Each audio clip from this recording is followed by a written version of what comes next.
శ్రీమాత్రే నమః. శ్రీ గురుభ్యో నమః. స్పై టీవీ ప్రేక్షకులందరికీ కూడా నమస్కారం. ఈ మీనరాశి వాళ్ళకి సంబంధించి జూలై నెలలో ఉన్నటువంటి పరిస్థితులు ఎలా ఉండబోతున్నాయటువంటి విషయాలు ఇప్పుడు మనం తెలుసుకుందాం. మీనరాశి వారికి ఏలినాటి శని ప్రభావం వలన వారు ఆఖరి దశలో ఉన్న సంగతి అందరికీ తెలిసిందే. గతంలో కూడా చెప్పాను నేను, 30 సంవత్సరాలకు ఒకసారి వచ్చేటువంటి 2.5 సంవత్సరాలు 7.5 అంటే 7.5 సంవత్సరాలు. సాడే అంటే సగము, సాత్ అంటే 7, 7.5 అని అంటారు, లేదా ఏలిన నాటి శని అంటారు. ఇది 2.5 సంవత్సరాలు, 2.5 సంవత్సరాలు, 2.5 సంవత్సరాలు, అలా 3 సార్లు వస్తుంది. 3 పదుల వయసు కంటే ముందు ఒకసారి, 3 పదుల వయసు దాటిన తర్వాతకి ఒకసారి, 6 పదుల వయసు దగ్గరలో ఉండి లేదా తర్వాతకి ఈ యొక్క ఏలినాటి శని ప్రభావం అనేటువంటిది ఉంటుంది. అలాంటి వారికి కాస్త ఉపశమన కాలం అని చెప్పొచ్చు. 3వ స్థానంలో ఉన్నటువంటి కుజుడు మంచి అనుకూల పరిస్థితులు ఇస్తాడు. ఎప్పుడు కూడా 12వ స్థానంలో రాహు ఉండొద్దు. కానీ శని వీరి యొక్క రాశిలో సంచారం చేస్తున్న కారణం చేత ఏ ఖర్చు దేనికి పెడుతున్నారో క్లియర్ గా వీళ్ళకి తెలుస్తుంది. వ్యయస్థానంలో ఉన్నటువంటి రాహు అనుమానాల్ని, ఆపదల్ని, తెలవకూడనటువంటి విషయాలు తెలిసేటట్టు ఏదో ఒక విషయాన్ని గోప్యంగా ఉంచాలని ప్రయత్నించడం లాంటివి చేయొచ్చు. దీనివల్ల అంత ఇబ్బంది ఏమీ లేదు. 3వ స్థానంలో ఉన్న కుజుడు రైతులకు కానీ, రియల్ ఎస్టేట్ రంగంలో ఉన్న వాళ్ళకు కానీ, ఫైర్, ఆయిల్, ఐరన్ తో పనిచేసే వాళ్ళకి కానీ మంచి అనుకూలమైన స్థితి. ఆలస్యంగా అయినా సరే పనులు మాత్రం ఖచ్చితంగా అవుతాయి. 4వ స్థానంలో ఉన్నటువంటి సూర్యుడు ఎప్పుడు కూడా నెగిటివ్ రిజల్ట్స్ ఇస్తాడు, అంటే ప్రతికూల పరిస్థితులు ఇస్తాడు.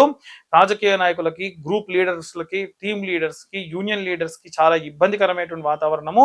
కాస్త తగ్గి ఉంటే మంచిది వీళ్ళు. అలాగే ఈ రాశి వాళ్ళు పంచమంలో గురువు ఉచ్చ స్థితిలో ఉన్నాడు, శుక్రుడితో కలిసి ఉన్నాడు, బుధుడితో కలిసి ఉన్నాడు. వ్యాపారస్తులకు కానివ్వండి, వివాహం కోసం ఎదురు చూసే అమ్మాయిలకు, అబ్బాయిలకు కానివ్వండి, సంతానం కోసం ఎదురు చూసే వాళ్ళకి అద్భుతమైనటువంటి కాలము. అందుకని ఈ రోజులలో, ఈ నెలలో కనుక ఎవరైనా సరే వివాహం కోసం గాని, సంతానం కోసం గాని పాశుపత హోమాలు కనుక నిర్వహించుకుంటే చాలా మంచిది. వాటికి సంబంధించి కింద ఉన్న నెంబర్కు కాంటాక్ట్ చేయొచ్చు. ఖచ్చితంగా వివాహము, సంతానము, ఆరోగ్యం బాలని వారికి మంచి ఆరోగ్యం అన్ని కూడా కలుగుతాయి. 6వ స్థానంలో ఉన్నటువంటి కేతువు కూడా ఏంటంటే అద్భుతం. ఎందుకంటే 3, 6, 11 స్థానంలో కేతువు చాలా మంచి రిజల్ట్స్ ఇస్తాడు. లోన్స్ అప్లై చేసినా, ఏమైనా లోన్స్ కావాలనుకున్నా, ఇల్లు కొనాలన్నా, ఇల్లు అమ్మాలన్నా కానీ, వాటికి లోన్స్కి వెళ్ళాలన్నా కానీ అనుకూలమైన వాతావరణం అధికంగా గోచరిస్తూ ఉంది. ఈ ప్రతికూల పరిస్థితుల నుండి బయటపడాలి ఈ రాశి వాళ్ళు అని అంటే రెమెడీస్ తీసుకోవాలి, మంత్రం చదవాలనేటువంటి విషయాలు ఇప్పుడు మనం తెలుసు. ఇప్పటి వరకు మనం ఈ రాశి వాళ్ళకి సంబంధించి ఎలా ఉండబోతుంది, గ్రహ సంచారాల గురించి మాట్లాడుకున్నాం. వాటి యొక్క ప్రతికూల పరిస్థితులు, అనుకూల పరిస్థితుల గురించి కూడా తెలుసుకున్నాం. ఇప్పుడు మనకి ఈ యొక్క రాశి వారికి ఏ మంత్రం చదవాలి, ఏ రెమెడీస్ తీసుకోవాలి అనేటువంటి విషయాన్ని ఇప్పుడు తెలుసుకుందాం. ముఖ్యంగా విద్యార్థి దశలో ఉన్నటువంటి వాళ్ళు ఎవరైతే ఉంటారో విశేషంగా ఆంజనేయ స్వామికి ఆరాధన చేయండి. విద్యార్థులు, గృహిణులు, ఉద్యోగస్తులు వీళ్ళందరూ కూడా. అందులో ముఖ్యంగా ఏంటంటే వీలైతే శనివారం లేదా మంగళవారం నాడు ఈ నెల మొత్తంలో 1000 సార్లు పూర్తవ్వాలి. చేసినప్పుడల్లా కనీసం మనం ఒక 100 సార్లు ఇప్పుడు నేను చెప్పేది చేయాలి. ఏమిటి అని అంటే, ఒక పేపర్ మీద శ్రీరామ అని రాసి, ఆ పేపర్లోనే కింద మీ యొక్క కోరికను కోరుకొని, అంటే కోరికను కూడా రాసి, సూది దారంతో లేకపోతే మామూలుగా పూలల్లినట్టుగా ఒక 100 సార్లు రాసినటువంటి పేపర్లని అల్లి ఒక దండలా చేసి ఆంజనేయ స్వామి మెడలో వేయండి. దాని వలన విశేషమైనటువంటి విద్య, ఉద్యోగ, గృహ సంబంధించినటువంటి అనుకూల పరిస్థితులు ఉంటాయి.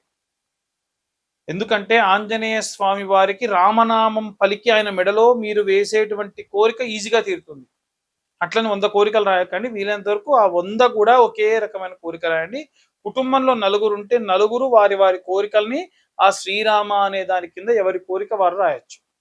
ఇలా రాసి ఈ 108 పేపర్లని కూడా ఒక పూలు ఏదైతే అల్లుతారో అలా అల్లండి. వ్యాపారస్తులు ఎవరైతే ఉంటారో మీ వ్యాపార స్థలంలో అమావాస్యకి కూడా పసుపు కొమ్ములతోని దండలా అల్లినటువంటి ఆ యొక్క దండని అమ్మవారి మెడలో వేయండి.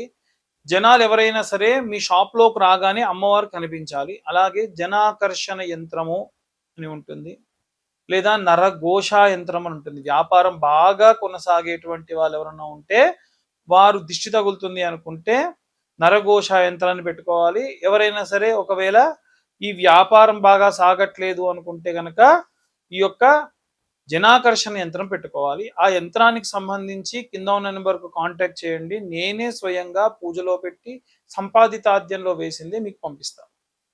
ఇక రాజకీయ నాయకులు ఎవరన్నా ఉంటే గనక ప్రతి నెల రాజశ్యామల అమ్మవారికి సంబంధించినటువంటి యాగం చేసేటువంటి క్రమంలో ఉంది.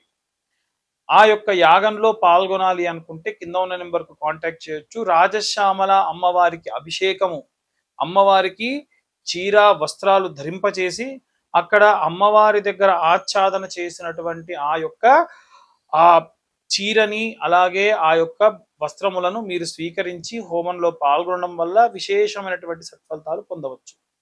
ఇక ఈ యొక్క రాజశ్యామల యాగంలో పాల్గొనేటువంటి వారికి ఎలాంటి లాభాలు ఉంటాయంటే ప్రమోషన్ రాని వారికి ప్రమోషన్స్ వస్తాయి.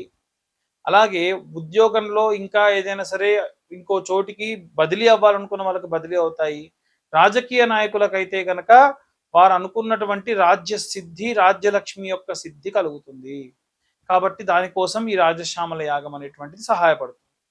అలాగే ఎవరైతే ఈ యొక్క రైతులు ఉంటారో వాళ్ళు అంతకు మునుపు నెలలో నేను చెప్పింది మీకు చాలా సులువుగా, మీరంతా మట్టికి చాలా దగ్గరగా ఉంటారు కాబట్టి జంటనాగులు ఉన్నటువంటి దేవాలయంలో అభిషేకం చేసి ఆ అభిషేకం చేసినటువంటి నీరు కానీ పాలు కానీ ఎక్కడైతే మట్టిలోకి వెళ్తాయో ఆ మట్టి అంతటిని కూడా తీసుకొని వాటిని తీసుకొని వెళ్ళి మీ యొక్క పొలాల్లో చల్లుకోవడం మంచిది. మీ పొలంలో నైరుతి భాగంలో గుమ్మడి పండు అలాగే నిమ్మకాయ పోసి పెట్టండి. పసుపు కుంకుమ వేసే పని లేదు. దీని వలన భూమికి సంబంధించి సారము చాలా అద్భుతంగా పెరుగుతుంది.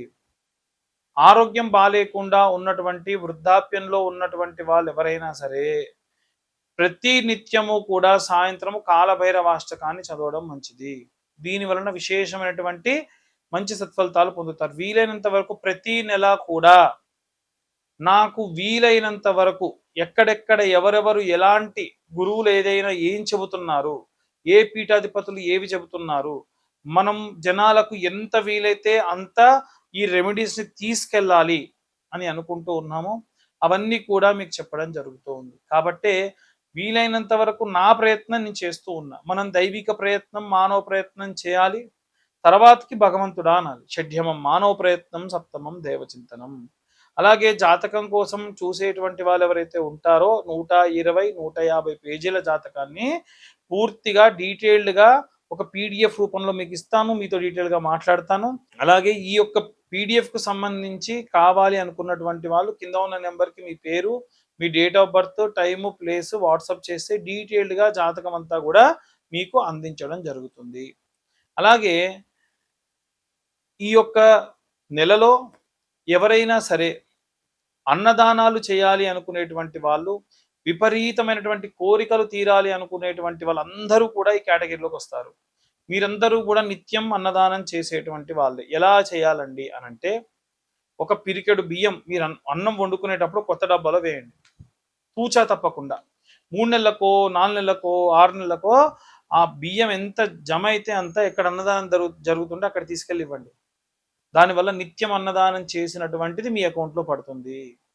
కాబట్టి ఈ రెమెడీస్ అన్నీ కూడా ఏంటంటే మనము మనుషులుగా పుట్టి దేవుడికి ఎంత చేరువుగా అవ్వాలి, మానవత్వానికి ఎంత దగ్గర అవ్వాలి అనేటువంటివి మిళితం చేస్తూ మీ అందరికీ అందించడం జరుగుతుంది.